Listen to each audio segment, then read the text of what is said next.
আগামী 2 বছরের মধ্যে দেশের অর্থনীতি অবিশ্বাস্যভাবে ঘুরে দাঁড়াবে। মঙ্গলবার পেনসিলভেনিয়ার মাউন্ট পকোনোর এক সমাবেশে প্রেসিডেন্ট ডোনাল্ড ট্রাম্প এমন কথা বলেছেন। তিনি জানান, বাইডেন প্রশাসনের রেখে যাওয়া বেহাল অর্থনীতির কারণেই সাধারণ মানুষকে দুর্ভোগ পোহাতে হচ্ছে। তাই তার প্রশাসন নিত্যপণ্যের লাগাম টেনে ধরায় সর্বোচ্চ অগ্রাধিকার দিয়েছে।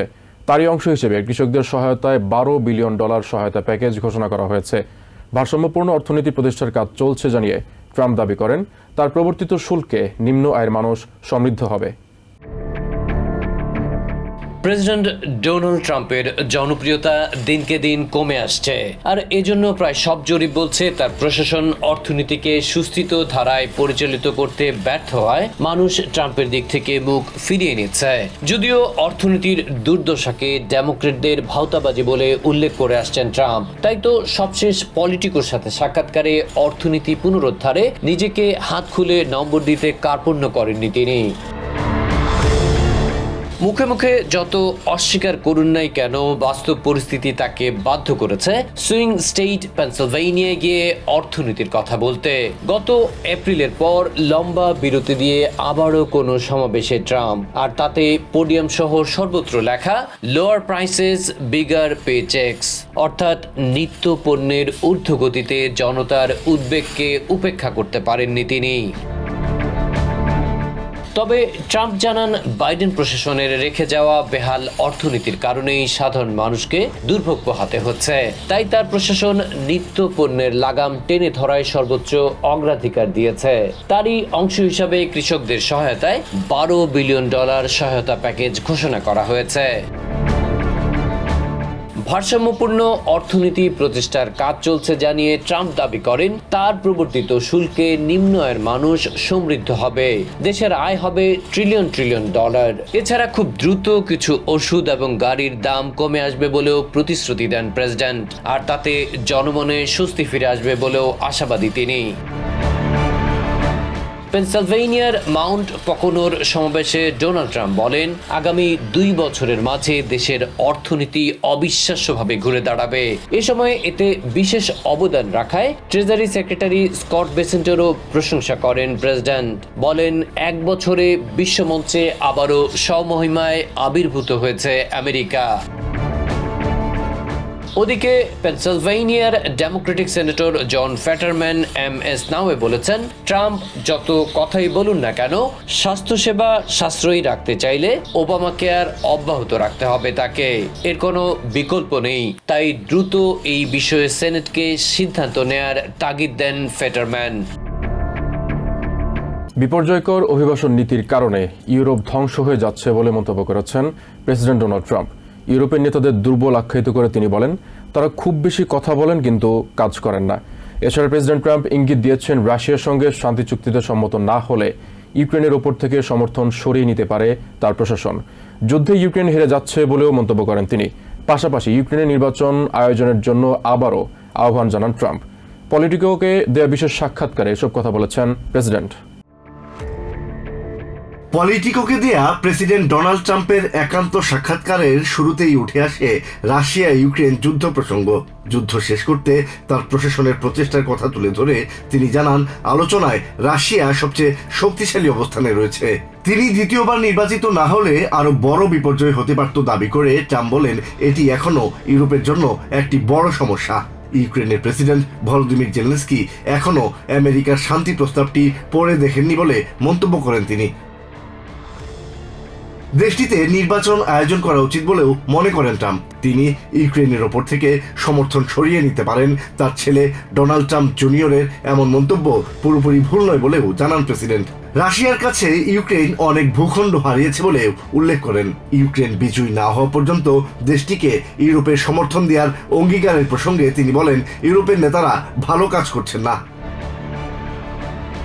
এ সময় ইউরোপের অভিবাসন নীতির কঠোর সমালোচনাও করেন ট্রাম্প। তার প্রশাসনের কঠোর অভিবাসন নীতি সফল বলে দাবি করেন তিনি। অন্যদিকে প্যারিস ও লন্ডনের মতো শহরগুলোর অবস্থা খুবই খারাপ বলে উল্লেখ করেন। সমালোচনা করেন লন্ডনের মেয়র সাদিক খানের। ইউরোপের দেশগুলো অনিয়ন্ত্রিতভাবে অভিবাসী ঢুকতে দিয়ে মূল জনগোষ্ঠীর রাজনৈতিক সামাজিক কাঠামো পরিবর্তন করে দিচ্ছে বলে মন্তব্য করেন ট্রাম্প। ট্রাম্প জানান, তিনি ইউরোপ পরিচালনা করতে চান না, তবে সেখানে পরিবর্তন দেখতে চান। তার মতে ইউরোপ ধ্বংস হয়ে যাচ্ছে।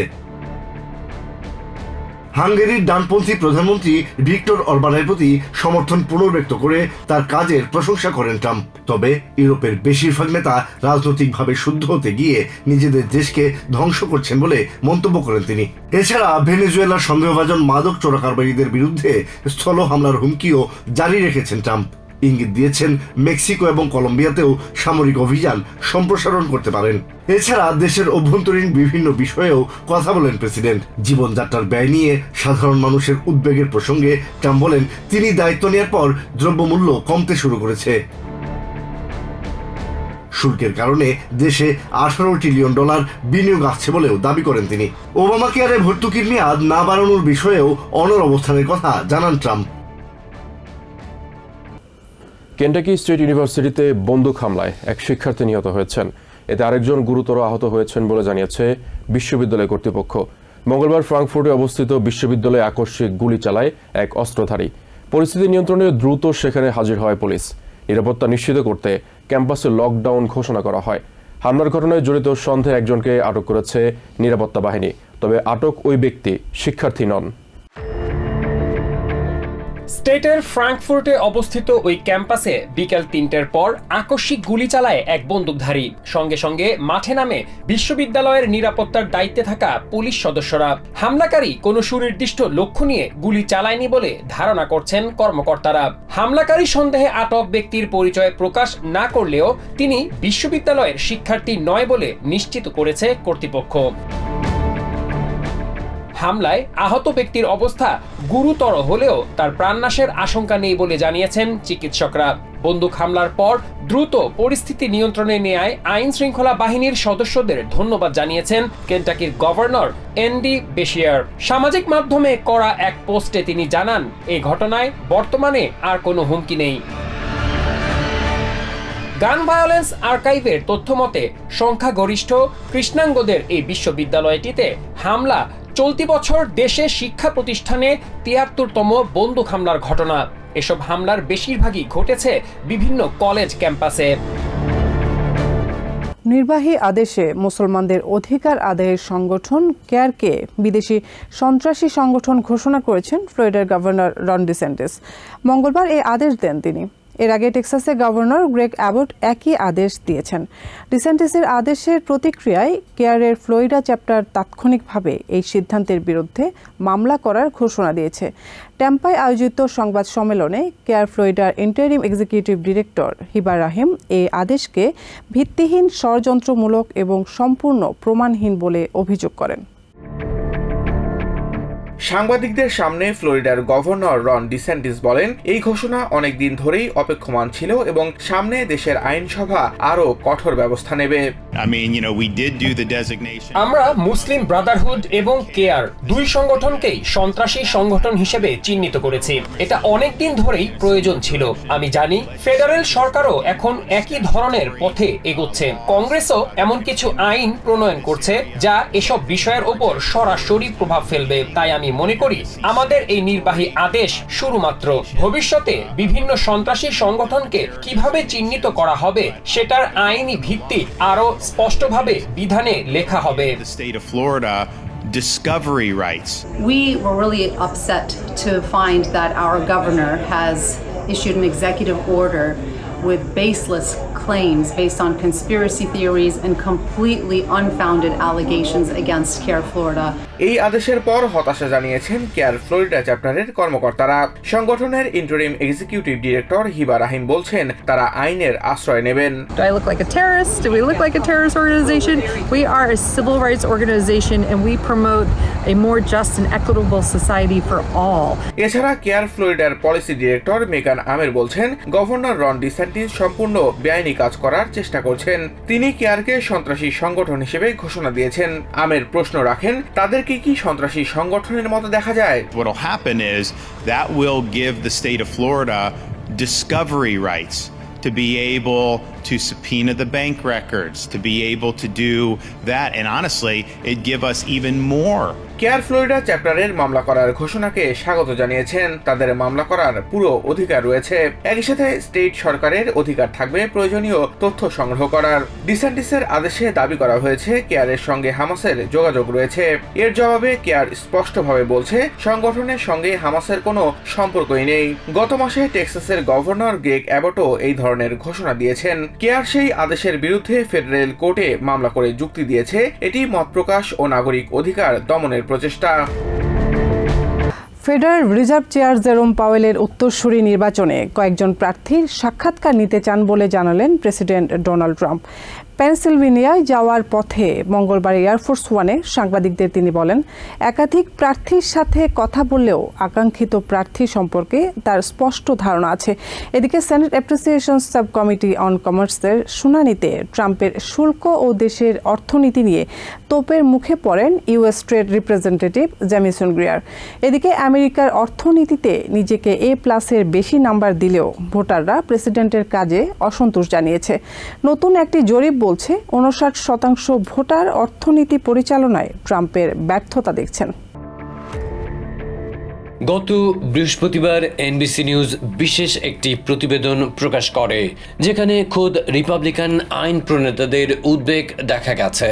তাদের কেউ কেউ আড়ালে এবং অনেকে প্রকাশ্যেই জানাচ্ছেন নিত্যপণ্যের মূল্য মানুষের হাতের নাগালে আনতে যথেষ্ট উদ্যোগ নেওয়া হচ্ছে না, যার নেতিবাচক প্রভাব পড়তে পারে আগামী মধ্যবর্তী নির্বাচনে।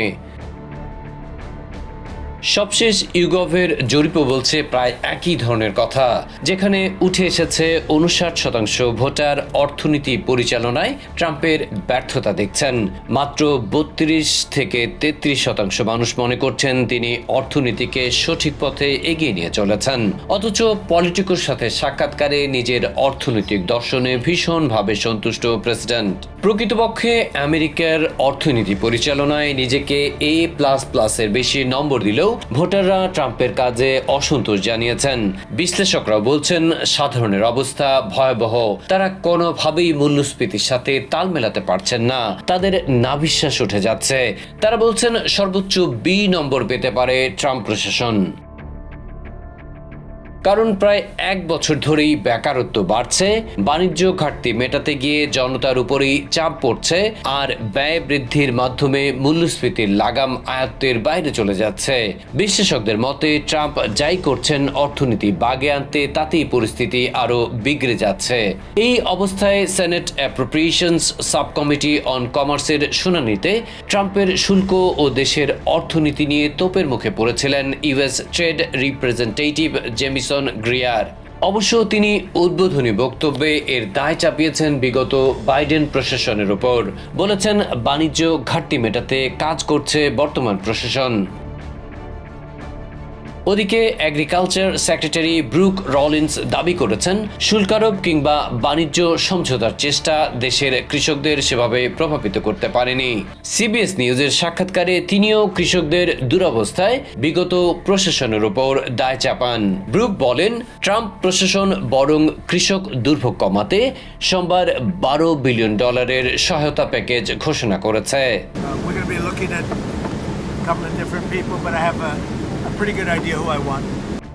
I think it's better to go up and ওদিকে ফেডারেল রিজার্ভ চেয়ার জেরোম পাওয়েলের উত্তরসূরি নির্বাচনে কয়েকজন প্রার্থীর সাক্ষাৎকার নিতে চান বলে জানালেন প্রেসিডেন্ট ট্রাম্প। পেনসিলভেনিয়া যাওয়ার পথে মঙ্গলবার এয়ারফোর্স ওয়ানে সাংবাদিকদের তিনি বলেন, একাধিক প্রার্থীর সাথে কথা বললেও আকাঙ্ক্ষিত প্রার্থী সম্পর্কে তার স্পষ্ট ধারণা আছে।